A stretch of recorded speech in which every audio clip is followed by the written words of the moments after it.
Hello everyone, ನಿನ್ನೆ match ನೋಡೇ ಇರ್ತೀರಾ, ಹೈದರಾಬಾದ್ ವರ್ಸಸ್ KKR. ಅದು ಕ್ವಾಲಿಫೈರ್ ಮ್ಯಾಚ್ ಥರನೇ ಇರಲಿಲ್ಲ. ಯಾವುದೋ ಒಂದು ನಾರ್ಮಲ್ ಮ್ಯಾಚ್ ನೋಡ್ತಾ ಇದ್ದಂಗೆ ಇತ್ತು. ಅಷ್ಟೊಂದು ಕಾಂಪಿಟೇಷನು ಇರಲಿಲ್ಲ, ಅಷ್ಟೊಂದು ಕ್ಯೂರಿಯಾಸಿಟಿ ಅಂತೂ ಯಾವ ಮೂಮೆಂಟಲ್ಲೂ ಹುಟ್ಟಲೇ ಇಲ್ಲ. ಅರೆ ಹೆಂಗರು, ಅಯ್ಯೋ ಹೋಯ್ತಲ್ಲ ವಿಕೆಟ್, ಹಂಗೆ ಅಂದ್ಕೊಂಡಿದ್ದೇನೆ ಆಗೋಯ್ತು. RCB ಫ್ಯಾನ್ಸ್ ಎಲ್ಲ ಅಂದ್ಕೊಂಡಿರ್ತಾರೆ ಇವತ್ತು KKR ಏನಾದರೂ ಸೋತ್ರೆ, SRH ಗೆದ್ದರೆ ನಮಗೆ ಫಿನಾಲೆಗೆ ಲಾಸ್ಟ್ ಕ್ವಾಲಿಫೈ ಮ್ಯಾಚ್ ಯಾವುದಾಗುತ್ತೋ ಅದು ತುಂಬ ಈಸಿ ಆಗೋಗ್ಬಿಡುತ್ತೆ. ಈ ಸಲ ನಮ್ಮದೇ ಕಪ್ ಆಗೋಗ್ಬಿಡುತ್ತೆ ಅಂತ ಒಂದು ಎಸ್ಟಿಮೇಷನ್ ಅಂತೂ ನಾವೆಲ್ಲ ಹಾಕ್ಕೊಂಡಿರ್ತೀವಿ. ಸೊ ಹಂಗಿರ್ಬೇಕಾದ್ರೆ SRH ಸೋತು KKR ಗೆದ್ದಿದೆ. ಇದರಲ್ಲಿ ಏನೂ ಸ್ಪೆಷಾಲಿಟಿ ಇರಲಿಲ್ಲ. ನಮಗೂ ಗೊತ್ತಿತ್ತು KKR ಗೆಲ್ಲೋದು ಅಂತ.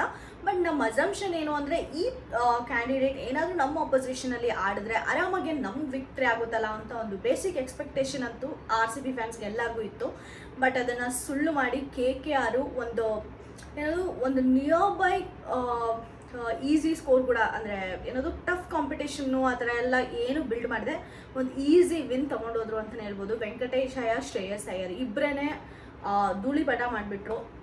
ಫುಲ್ ಎಂಟೈರ್ ಮ್ಯಾಚ್ನ ಹಾಫ್ ಸೆಂಚುರಿ ಇಬ್ಬರು ಹೊಡೆದ್ಬಿಟ್ಟು ಗೇಮ್ನೇ ಫಿನಿಷ್ ಮಾಡಿಬಿಟ್ರು ಅಂತ ಹೇಳ್ಬೋದು. ಈ ಕಡೆ ಸಾಲ್ಟ್ ನರೇನ್ ಬಂದರು. ಆ್ಯಕ್ಚುಲಿ ಸಾಲ್ಟ್ ನರೇನು ಮತ್ತು ಇನ್ನೊಬ್ರು ಜಸ್ಟ್ 20 ಹೊಡೆದ್ಬಿಟ್ಟು ಔಟ್ ಆಗೋದ್ರು. ಸೊ ಹಿಂಗೆ ವಿಕೆಟ್ ತೆಗೆದ್ರೆ ಮೋಸ್ಟ್ಲಿ ಟಫ್ ಕಾಂಪಿಟೇಷನ್ ಕೊಟ್ಟು ಸೋಲ್ಬೋದು, ಇಲ್ಲಾಂದರೆ ಒಂದು ಡೆಡ್ ಎಂಡಿಗೆ ಬಂದುಬಿಟ್ಟು ಗೆಲ್ಬೋದು ಅಂತಲೇ ಒಂದು ಸ್ವಲ್ಪ ಎಕ್ಸ್ಪೆಕ್ಟೇಷನ್ ನಾನು ಅನಲೈಸ್ ಮಾಡೋಕ್ಕೆ ಸ್ಟಾರ್ಟ್ ಮಾಡಿದ್ದು. ಬಟ್ ಬರ್ತಿದ್ದಂಗೆ ರಿಂಕು ಸಿಂಗ್ ಯಾಕಪ್ಪ ಅಂದರೆ ಶ್ರೇಯಸ್ ಅಯ್ಯರ್ ಮತ್ತು ವೆಂಕಟೇಶ್ ಅಯ್ಯರ್ ಇಬ್ಬರು ಓಪನಿಂಗ್ಸಲ್ಲೇ ಸ್ಟಾರ್ಟ್ ಮಾಡಿಬಿಟ್ರು ಹೊಡೆಯೋಕ್ಕೆ.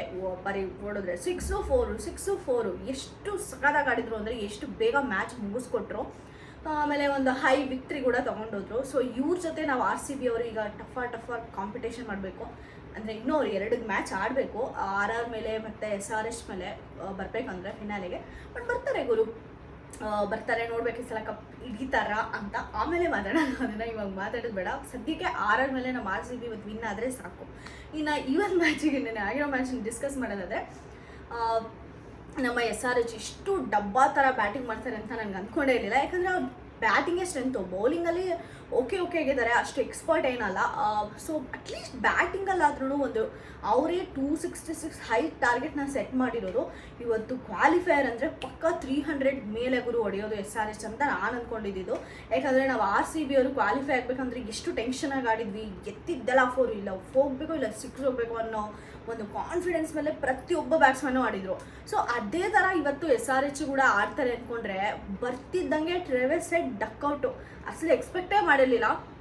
ಟ್ರೆವಿಸ್ ಹೆಡ್ ಡಕ್ಔಟ್ ಆದಾಗೇ ಅವ್ರ ಎಂಟೈರ್ ಟೀಮ್ಗೆ ಕಾನ್ಫಿಡೆನ್ಸ್ ಲೋ ಆಗಿರುತ್ತೆ. ಅದೆಲ್ಲ ಎವಿಡೆಂಟಾಗಿ ಅನಿಸ್ತಾ ಇತ್ತು ನನಗೆ, ಎಲ್ಲರೂ ನೋಡಿ ಕ್ಲೋಸಪ್ ಮಾಡ್ತಿರ್ತಾರಲ್ಲ ಆವಾಗ. ಸೊ ಅದಾದಮೇಲೆ ಅಭಿಷೇಕ್ ಶರ್ಮಾ ಬರ್ತಾರೆ. ಅಭಿಷೇಕ್ ಶರ್ಮಾ ಆದರೂ ಒಂದು ರೇಂಜಿಗೆ ಟ್ರೆವಿಸ್ ಹೆಡ್ದು ಇವ್ರದ್ದು ಒಂದು ರೇಂಜಿಗೆ ಕವರ್ ಅಪ್ ಮಾಡ್ತಾರೆ ಅಂದರೆ ನೋ, ಅವರು ಕೂಡ ಆಡಲಿಲ್ಲ, ಅಷ್ಟಕ್ಕಷ್ಟೇ. ಅದಾದಮೇಲೆ ರಾಹುಲ್ ತ್ರಿಪಾಠಿಯ ಬಂದರು. ಆ್ಯಕ್ಚುಲಿ ಇವತ್ತು ರಾಹುಲ್ ತ್ರಿಪಾಠಿನ ನಾವೆಲ್ಲ ಮೆಚ್ಕೋಬೇಕು. ಯಾಕಂದರೆ ಯಾವಾಗಲೂ ಅಷ್ಟೋ ಕಾಂಟ್ರಿಬ್ಯೂಷನ್ ಕೊಡೋ ರಾಹುಲ್ ತ್ರಿಪಾಠಿಯ ಇವತ್ತು ರಾಹುಲ್ ತ್ರಿಪಾಠಿಯ ಮತ್ತು ಪ್ಯಾಟ್ ಕುಮಿನ್ಸ್ ಆಡಿರಲಿಲ್ಲ ಅಂದರೆ 160 ಟಾರ್ಗೆಟ್ ಕೂಡ ಇವರು SRH ಅವರು ಅಚೀವ್ ಮಾಡ್ತಾ ಇರಲಿಲ್ಲ ಗುರು.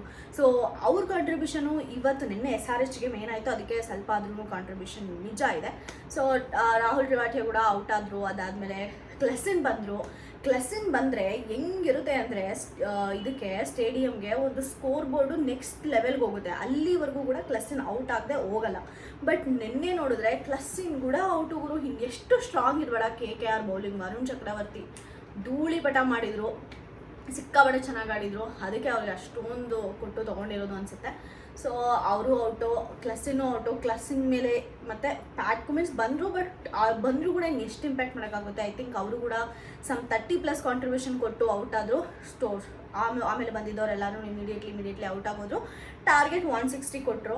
ಆವಾಗಲೇ ಮೋಸ್ಟ್ ಎವಿಡೆಂಟ್ ದಟ್ ಪಕ್ಕ ಈ ಸಲ ವಿನ್ ಆಗೋದು ಮಾತ್ರ ನಮ್ಮ KKR ಅಂತ.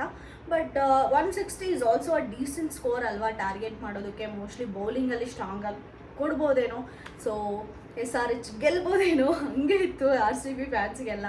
ಅವ್ರು 160 ಟಾರ್ಗೆಟ್ ಮಾಡಿದ್ರು ಕೂಡ KKR ಮೇಲೆ. ಬಟ್ ಆಡ್ದವರೆಲ್ಲ ಬಂದರು. ಇವರು ಸಾಲ್ಟ್ ನರೇನ್ ಓಕೆ ಒಂದು ರೇಂಜ್ ಅಷ್ಟೊಂದು ಏನಾಗಲಿಲ್ಲ. ಸಾಲ್ಟ್ ನರೇನ್ ಮುಂಚೆ ಥರ ಆಡಂಗೆ ಅವರು 2 ವಿಕೆಟ್ ಗೆದ್ದಾಗ ಓಕೆ ಒಂದು ಸ್ವಲ್ಪ ಅಂತೂ ಓಪ್ಸ್ ಇತ್ತು. ಯಾಕಂದರೆ ಇದೇ ರೇಂಜಿಗೆ ವಿಕೆಟ್ ತೆಗೆದ್ರು ಕೂಡ ಆಲ್ಮೋಸ್ಟ್ ಆಲ್ ಔಟ್ ಆಗಿ ಹೋಗ್ಬಿಡ್ತಾರೆ. ಒಂದು ಮೋಸ್ಟ್ಲಿ ಇಂಪ್ರೂವ್ ಮಾಡ್ಕೊಬೋದೆ ನಾವು ಬೌಲಿಂಗಲ್ಲಿ. ಸೊ SRHಗೆ ಸ್ಟಿಲ್ ಹ್ಯಾವ್ ಎ ಚಾನ್ಸ್ ಅಂತಲೇ ಅಂದ್ಕೊಂಡಿದ್ದು. 50-60 ಅವ್ರು ಹೊಡೆಯೋವರೆಗೂ. ಅದು ಆದಮೇಲೆ ಬಂದ ರಿಂಕು ಸಿಂಗು ಅಯ್ಯೋಪ್ಪ ರಿಂಕು ಸಿಂಗ್ ಯಾಕಪ್ಪ ಬರ್ತಾ ಇದ್ದಾರೆ, ಶ್ರೇಯಸ್ ಅಯ್ಯರ್ ಮತ್ತು ವೆಂಕಟೇಶ್ ಅಯ್ಯರ್ ಯಾರಿಬ್ಬರು ಬಂದರು ಅವರಿಬ್ಬರು ಹಾಫ್ ಸೆಂಚುರಿ ಕಂಪ್ಲೀಟ್ ಮಾಡಿಕೊಂಡ್ರು. ಟಕರ್ ಅಂತ ಎತ್ತೇ ಬಿಟ್ಟರು. ಮ್ಯಾಚ್ನಾದರೆ 10:40 ಮ್ಯಾಚ್ ಓವರ್. ಯೂಶ್ವಲಿ ಮ್ಯಾಚು 11:30 ಒಂದೊಂದು ಮ್ಯಾಚ್ 12 ಗಂಟೆವರೆಗೂ ಹೋಗಿ ಸ್ಲೋ ರೇಟೆಲ್ಲ ತೊಗೊಂಡಿದೆ. ಆದರೆ ನಿನ್ನೆ ಮಾತ್ರ 10:40 ಮ್ಯಾಚ್ ಡನ್. ಅಷ್ಟು ಈಸಿ ವಿನ್ನಿಂಗ್ ತೊಗೊಂಡು KKR ಫೈನಲ್ಗೆ ಹೋಗುತ್ತೆ. ಸೊ ನೋಡಬೇಕು, ನಮ್ಮ RCB ಫೈನಲಿ KKR ಜೊತೆನೇ ಕಾಂಪೀಟ್ ಮಾಡೋಂಗೆ ಆಗೋಯ್ತು. ಹಿಂಗೆ ಮಾತಾಡ್ಕೊಡ್ದು ನಾವು ಆ್ಯಕ್ಚುಲಿ, ಮತ್ತು ಟ್ರೋಲ್ ಆಗಿಬಿಡ್ತೀವಿ ನಮ್ಮ RCB ಏನಾದರೂ ಸೋತ್ರೆ. ಸೊ ನೋಡುವ, ಈ ಸಲ ಇವತ್ತು ನಮ್ಮ RCB RR ಮತ್ತು RCB ಜುದ್ದಿ ಗೆಲ್ಲುತ್ತಾ RR ಅಂತ ನಮ್ಮ RCB ಅಂತ. ಯಾಕಂದರೆ high confidence back to back ಗೆದ್ಕೊಂಡು ಬಂದಿರೋ RCB ಒಂದು ಕಡೆ ಆದರೆ, ಬ್ಯಾಕ್ ಟು ಬ್ಯಾಕ್ ಸೋತ್ಕೊಂಡು ಬಂದಿರೋ RR ಒಂದು ಕಡೆ. ಸೊ ಎರಡಕ್ಕೂ ಮಧ್ಯೆ ಇವತ್ತು ಜುದ್ದಿ ನಡೀತಾ ಇದೆ. ಯಾರು ಗೆಲ್ತಾರೆ ಯಾರು ಸೋಲ್ತಾರೆ ಅಂತ ಇವತ್ತು ಕಾದು ನೋಡಬೇಕು. ನೆಕ್ಸ್ಟ್ ವೀಡಿಯೋಲಿ ಸಿಗ್ತೀನಿ. ಅಲ್ಲಿವರೆಗೂ ಕೀಪ್ ವಾಚಿಂಗ್. ನನ್ನ ಚಾನಲ್ಗೆ ಯಾರಾದರೂ ಸಬ್ಸ್ಕ್ರೈಬ್ ಮಾಡಿಲ್ಲ ಅಂದರೆ ಪ್ಲೀಸ್ ಸಬ್ಸ್ಕ್ರೈಬ್ ಮಾಡ್ಕೊಳ್ಳಿ, ನನಗೆ ಸಪೋರ್ಟ್ ಮಾಡಿ ಅಂತ ಹೇಳ್ತಾ ನಾನು ಈ ವಿಡಿಯೋನ ಮುಗಿಸ್ತಾ ಇದ್ದೀನಿ. Thank you so much.